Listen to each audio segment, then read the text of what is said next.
The year is 2019. It is known as the year that the fun died. Reddit has succumbed to pressure from DMCA claims, and anyone can get their account banned for posting anything they don't own. For example, my account of 7 years was terminated for posting a picture of Pat Tomlinson's colon. This is that picture. The owner of Gab, who once called himself a free speech absolutist, has taken a stance against obscenity, which is the most tarded thing I've ever heard. Being pro-free speech and anti-obscenity is like being a vegan butcher.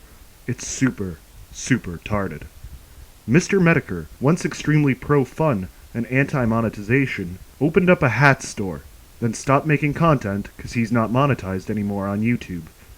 The YouTube terms of service have also been changed, first to protect children, and then to prevent harassment, making essentially all content on this channel, and thousands like it, technically, against TOS. We wait patiently to be made to go away. But what if I told you we could go back? What if I told you there are brave men who, as we speak, are developing the technology to turn back the hands of time, to throw time's arrow back to where it came from, all the way back to the year 2018 and beyond? These men are the Time Travelers.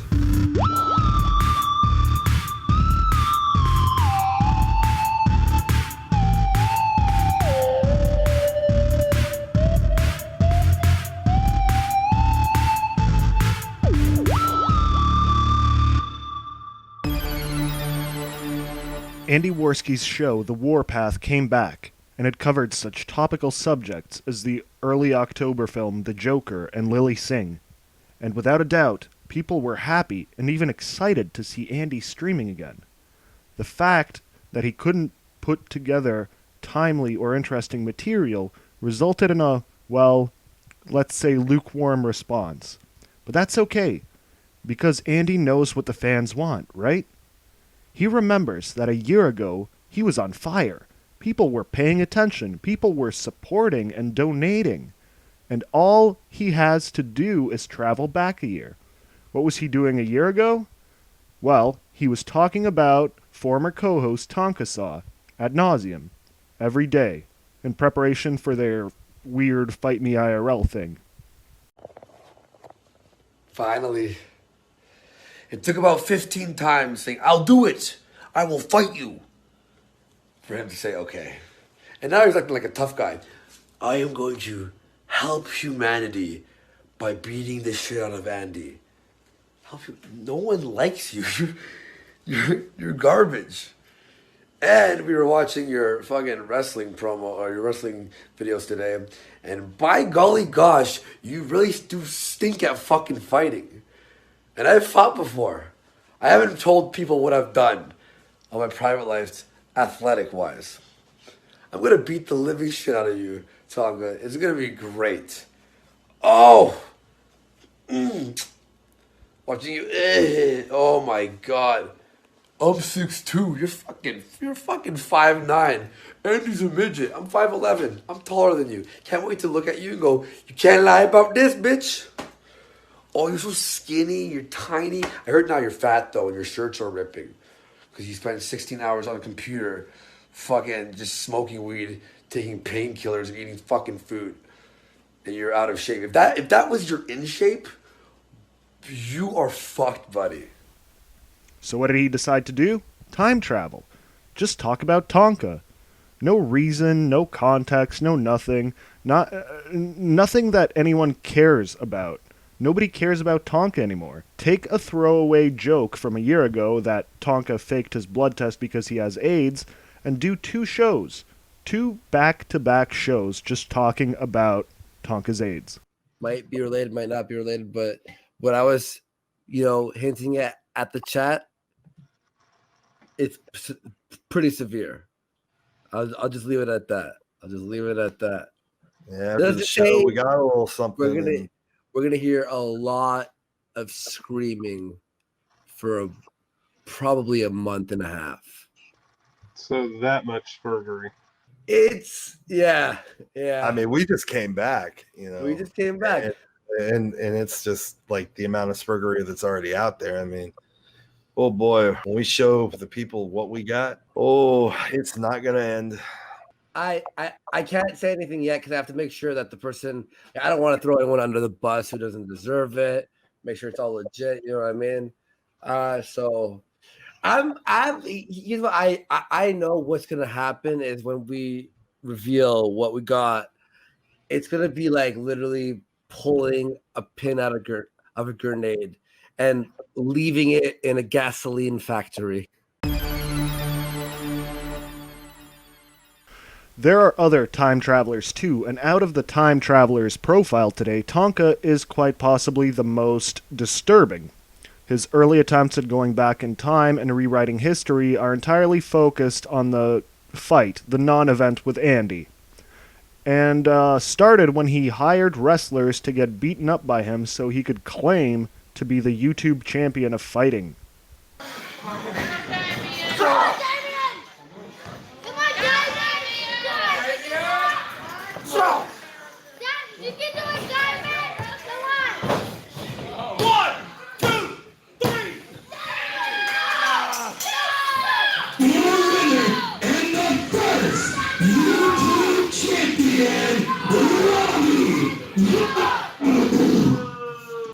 Then he had hired wrestlers to play the people who bully him on the internet so he could claim to have beaten them up.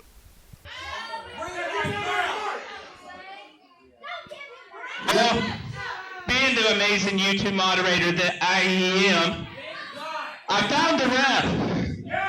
A very stylish rep with brand new pants. His name's Adam Warski.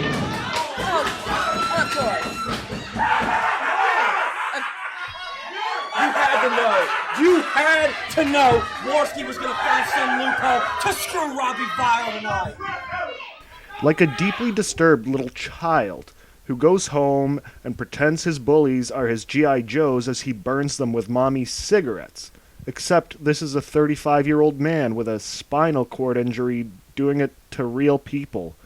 These attempts at time travel failed, so he decided if he just talks about Andy nonstop for 8 hours a day, he can get his support back, as if nothing happened, and it's actually kind of working. Andy and Tonka have, with very limited success, erased a year each of embarrassment by pretending the last year hasn't happened. It's a hell of a morning. It's a hell of a morning. I clicked over to everybody's favorite midget for a second at the beginning of his show. He kicked his show off with a lot of Hitler references and having a go at the Jews. He's doing good. He's doing real good. That'll work out well, right? He's doing good. He then did some comedy critique, and I couldn't. The comedy was bad, but not bad enough to where it was worse than what their comedy was. It was just, oof, yikes. Yikes, boy. Some people were like, hey, put some comments here about this, because they were saying they were reading out the comments from people. Somebody had put some comments out there about, hey, what about that hacking and revenge porn you put out? Yeah, we're not talking about that. That's not good. You can ask him anything about anything except for the shit that he pulled. That you're not allowed to do. Talk about anything. Except that. Talk about whatever you want, but not that. What's weird to me is isn't that pretty much the only thing you'd ever have to ask the guy about? Is like, hey, about all that shit you pulled. Remember when you put out this girl's fucking nudes and pretended you were hacked? Remember that time you talked to an underage girl on Snapchat and pretended that you were hacked and then pretended that you had no Snapchat? It was fucking reported. It was down. And then forgot about that and started talking about what was going on your Snapchat like 5 minutes later. Do you remember any of that? Do you remember opening up a folder of child porn on air? Do you remember that? You don't remember any of that? Those old Bo Blacks threw it at. You don't remember that? I remember that. I remember that. But you can't ask him about that. Anything for views. but I won't talk about that. Decent reference. I got it. I'm a Meatloaf guy. Sometimes time travel isn't so much about erasing mistakes as it is about reliving past glories.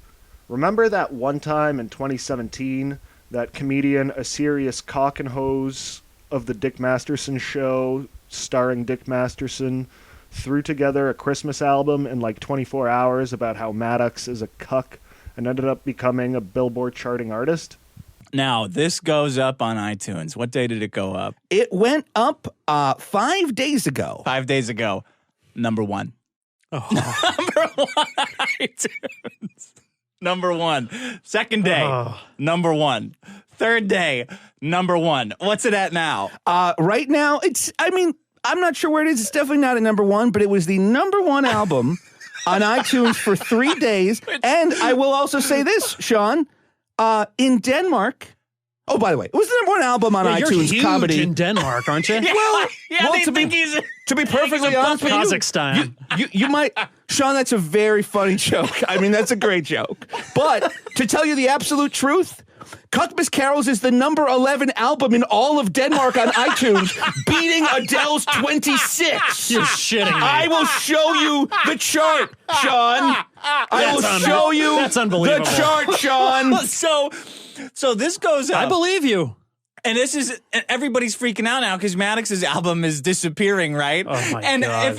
every screenshot you look, it's Asterios Kokkinos as Santa Cuck in the number one spot, and Maddox just disappearing off the front page, like slipping down like a fucking slinky, rolling off the cliff, Sandpapered over. That was really, really funny. So how could Dick Masterson recapture that magic moment again? Well, how about getting an absolute nobody called My Room Records to do a Christmas album too? But you can't just do Maddox again. That would be dated and silly. What can you do instead? How about Mundane Matt? You know, the guy who made the disgusting, torpid, obese cocksucker Ethan Ralph famous when Medicare busted his balls on his show in the year, you guessed it, 2018. Let's go time-traveling together, and let's listen to the hilarious result.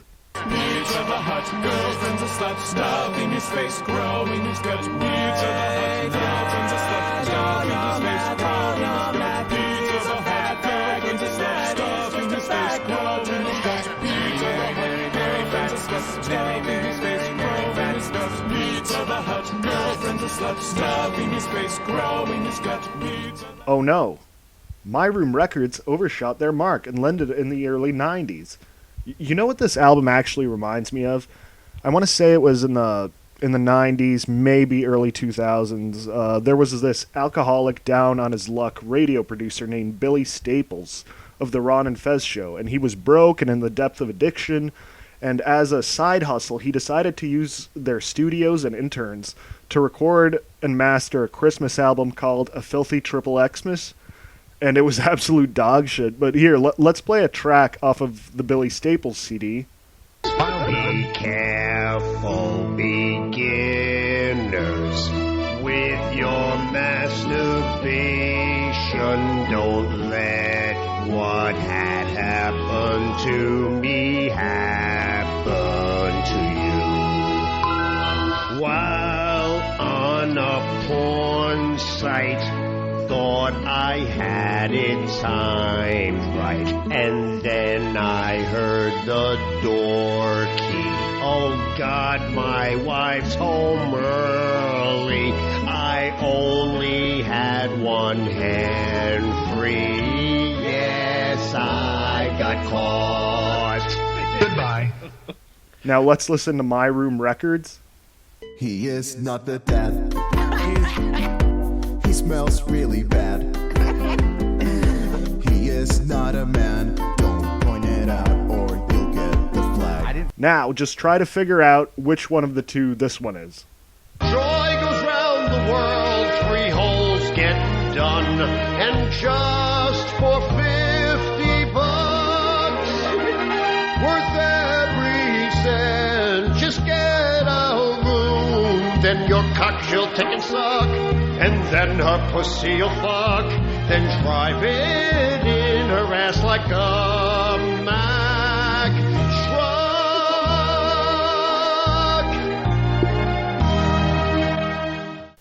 You can't. Sometimes it's easier just to ride the wave and to promote a bit of time traveling. Remind your audience, which a year ago was an order of magnitude bigger than it is today, that you used to be cool, that it was on your show that people made fun of the fat flagging turd on. This is a tactic taken by Ralph, who happily promoted the Fatsmas record on his show. He logs up on the internet to see what others say. Then from his mother's basement he'll flag without delay. He'll bitch and whine about how much so he's consumed today. While growing a 46 G's, 46 G's. While growing a pair of 46 G's.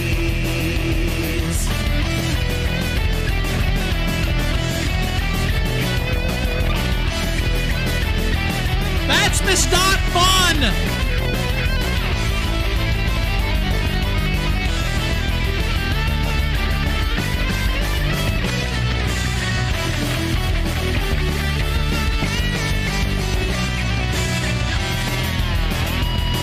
Here comes the rolling border man straight from the big buffet.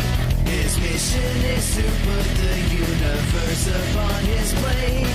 He'll weed New York and wash it down with the San Francisco Bay. He is one big mass of fat rolls and sweat, fat rolls and sweat. He is one big mass of fat rolls and sweat, fat rolls and sweat. He is one big mass of fat rolls and sweat.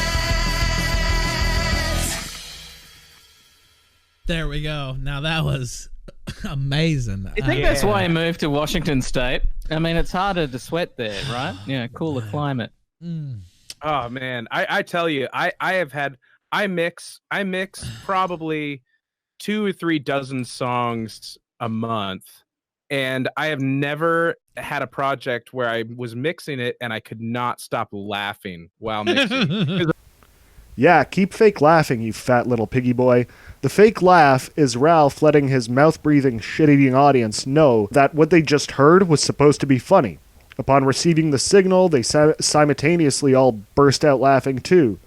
Then they sent Ralph a bunch of money, and then they shit their pants, at which point they started crying to signal their state-funded live-in caretakers that they need a wipe. Also, this is a bit of a detour, but why is Ralph laughing at Mundane Matt being called fat? Mundane Matt is a piece of garbage, don't get me wrong, and he's fat in the way that fat guys are fat. But Ethan Ralph is fat in the way a monster is fat. He doesn't even look human. What is this pot and kettle bullshit? Oh, and did I mention this whole thing is not just about as funny as a dentist appointment. It's also a fucking scam. Yeah, Dame Pesos has a whole video on it. Doesn't Dick seems surprised by me not being part of the album? That's very weird. That's very weird. Is Dame Pesos on it at all? He makes some appearances. Okay, good. That's a lie. I have no appearances on their fucking album, you phony prostitute. They also told Dick that if they make a lot of money, they will release my song. Well, hopefully he'll release the track on his own if this charts. Then. Right. Maybe that could be a goal. If it does chart, yes, there's a distinct possibility that somehow makes it to the interwebs. My song is on the description. Jew. Maybe not Jew. I'm saying Jew. Why oh Jew? It's just my taco accent. They also replaced my song with another one made by this homosexual that you can see here covering his penis with Pokemon cards on his Twitter profile picture. That's the real Twitter profile picture, it's not an edit. A year ago, Kraut tried to make a comeback while everyone ignored him. This year, he decided to do the exact same thing, and everyone ignored him again. That's really all I've got on Kraut. I'm sorry. I'm not even putting a clip and nobody gives a shit. Oh, nobody gives a shit about Kraut. In a world of reboots, soft reboots, remakes, prequels, and cinematic universes, it's pretty clear that people want to see the same thing over and over. But with a remake, you have a different vision of a different team expressing that vision in a new way to a new audience. What the time travelers are doing is more akin to a little boy in the back of a car on a family vacation, who, completely by accident, says something funny, and his parents laugh. Not understanding but appreciating the positive attention, he keeps saying it over and over again, getting diminishing results until his father has to pull over, take a wire coat hanger out of the luggage, and beat him with it until he swears he will never say the funny thing ever again. Time travel is stupid. And gay.